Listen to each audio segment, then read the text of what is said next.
बिस्मिल्लाहिर्रहमानिर्रहीम। अस्सलामुअलैकुम dear students, welcome back to the channel professor Ghulam Mustafa. Dear students, आज का जो लेक्चर है इसमें हम क्लास 11 जो कि फ़र्स्ट ईयर क्लास है उसकी बुक स्टार्ट कर रहे हैं। जितने भी चैप्टर्स हैं हमारे उनके ऑब्जेक्टिव को डिस्कस करेंगे टॉपिक वाइज। यानी हमारा जो चैप्टर है जब स्टार्ट होता है तो उसमें कुछ टॉपिक्स गिवन होते हैं। जैसे यहाँ पे देखें, ये हमारे पास बुक है, पहला चैप्टर है नंबर सिस्टम। इसमें पहले इंट्रोडक्शन आता है। तो जितनी भी थ्योरी है इस थ्योरी में से कौन से बोर्ड के पॉइंट ऑफ व्यू से और जो हमारे कंपटीशन के एग्ज़ाम्स हैं उनके पॉइंट ऑफ व्यू से कौन से ऑब्जेक्टिव जो हैं एमसीक्यूज़ हैं वो इम्पोर्टेंट हैं और वो बोर्ड्स में ऑलरेडी बार बार रिपीट हो रहे हैं, तो वो ऑब्जेक्टिव जो है वो हम डिस्कस करेंगे। देखिए, ये पहला टॉपिक जो है वो इंट्रोडक्शन है। इसी तरह जो है वो अगर देखें तो ये दूसरा टॉपिक जो है वो रैशनल नंबर्स और इरेशनल नंबर्स हैं। ठीक है, फिर हमारे पास decimal representation of rational and irrational numbers आती है। तो इसी तरह टॉपिक वाइज जो है वो इम्पोर्टेंट ऑब्जेक्टिव जो है वो हम डिस्कस करने वाले हैं। तो आपके लिए लेक्चर जो है वो बहुत इन्फॉर्मेटिव होगा। हम डिटेल से इसको डिस्कस करेंगे कि कोई ऑब्जेक्टिव है तो उसको सॉल्व करने के क्या ट्रिक्स हैं। तो करते हैं आज का लेक्चर स्टार्ट। लेकिन अगर आपने अभी तक चैनल सब्सक्राइब नहीं किया तो चैनल को सब्सक्राइब कर लें ताकि आपको मज़ीद जो है वो ऐसे वीडियोस मिलती रहें।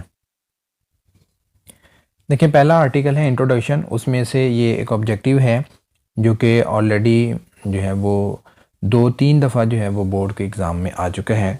2014 में ये गुजरांवाला बोर्ड में आया था। Union of set of rational and irrational numbers is set of, चार ऑप्शन है, रैशनल, इरेशनल, यहाँ पे इरेशनल आएगा, होल और इमेजिनरी। तो इसके लिए अब इसको कैसे सॉल्व किया जा सकता है, ये डेफिनेशन है, हमने इस डेफिनेशन को याद रखना है। वो डेफिनेशन मैं यहाँ पे लिख देता हूँ कि डेफिनेशन क्या है। तो सेट ऑफ रियल नंबर्स की डेफिनेशन क्या होती है? Union of set of rational and irrational numbers is called set of real numbers. तो ये डेफिनेशन अगर हमें याद है, अगर हमें ये डेफिनेशन आती है तो फिर हम इजीली बता सकते हैं कि इस क्वेश्चन का क्या आंसर है। हमारे पास आंसर आएगा सेट ऑफ रियल नंबर्स। तो यहाँ पे सेट ऑफ रियल नंबर्स जो है वो ऑप्शन ही कोई नहीं गिवन है। तो इसमें मैं आंसर लिख देता हूँ यहाँ पे, सेट ऑफ रियल नंबर जो है वो इसका आंसर होगा। इसका आंसर होगा रियल नंबर्स।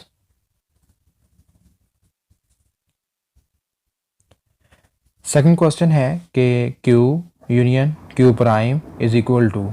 तो ये भी देखें, जो फर्स्ट क्वेश्चन था उसी तरह का है, लेकिन पूछने का अंदाज़ जो है वो डिफरेंट है।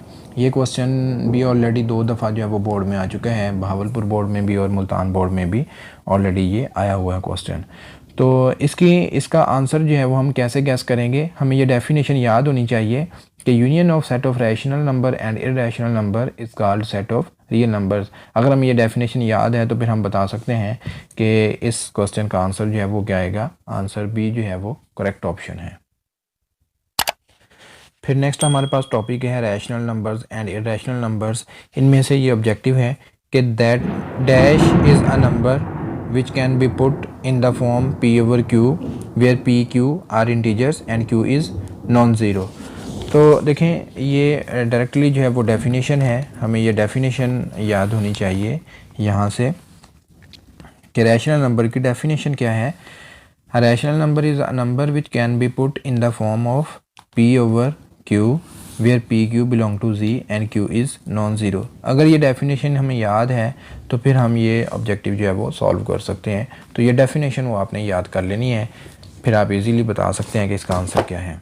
तो देखें, इस केस में इसका आंसर क्या बनता है? इसका आंसर बनेगा rational number is correct option.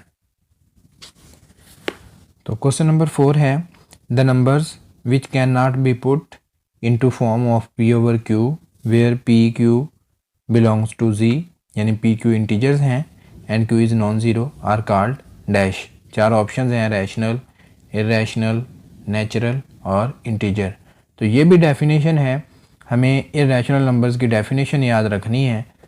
ये डेफिनेशन ही दी गई है कि the numbers which can not be put into form of P over Q P Q belongs to Z, Q is non zero, are called irrational numbers.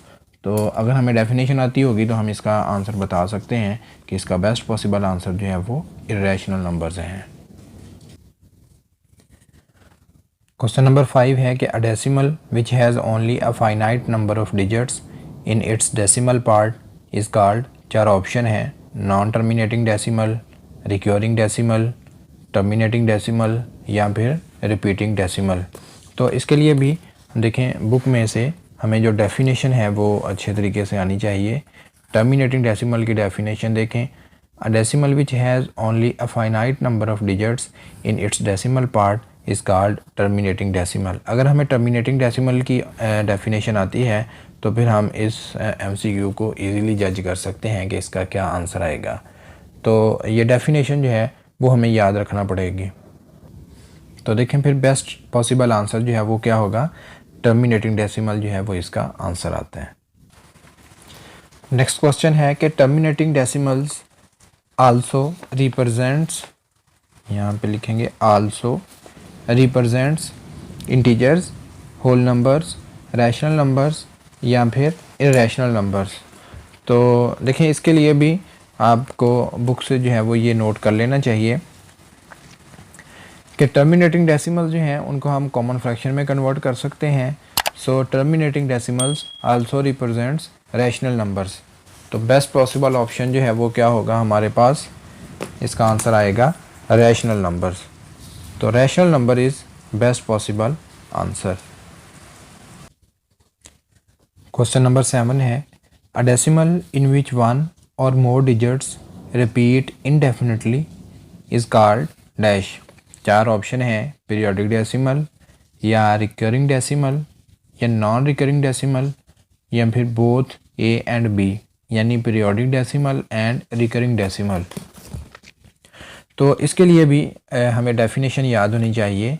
देखें recurring decimal की definition क्या है, वो कहता है कि रिकरिंग डेसिमल और periodic decimal is a decimal in which one और मोर डिजिट्स रिपीट इनडेफिनेटली। तो यहाँ पे पूछा भी यही क्या गया है हमें कि a decimal in which one और more digits repeat indefinitely is called, क्या कहलाएगा, ये पीरियोडिक डेसिमल भी होता है और रिकरिंग डेसिमल भी होता है। तो डेफिनेशन अगर हमें याद है तो फिर हम इसका आंसर जो है वो दे सकते हैं। तो बेस्ट पॉसिबल आंसर क्या है इसका, ऑप्शन डी जो है वो बेस्ट पॉसिबल आंसर है। क्वेश्चन 8 है हमारे पास कि every recurring decimal represents a dash number. 4 option है, रैशनल, इरेशनल, इवन या फिर ऑड। तो हमारे पास जितने भी रिकरिंग डेसिमल्स होते हैं ये रैशनल नंबर्स को रिप्रेजेंट करते हैं। तो best possible answer is rational number. ये था हमारा आज का लेक्चर। उम्मीद है कि आपको ये लेक्चर जो है वो अच्छे तरीके से अंडरस्टैंड किए हैं आपने। तो आपको ये लेक्चर अगर अच्छा लगा है तो अपने दोस्तों के साथ शेयर करें और कमेंट सेक्शन में हमें बताइएगा ताकि हम मज़ीद जो है वो ऐसी वीडियोस बनाते रहें। तो करते हैं इंशाल्लाह नेक्स्ट लेक्चर में मुलाकात। तब तक के लिए अल्लाह हाफिज़।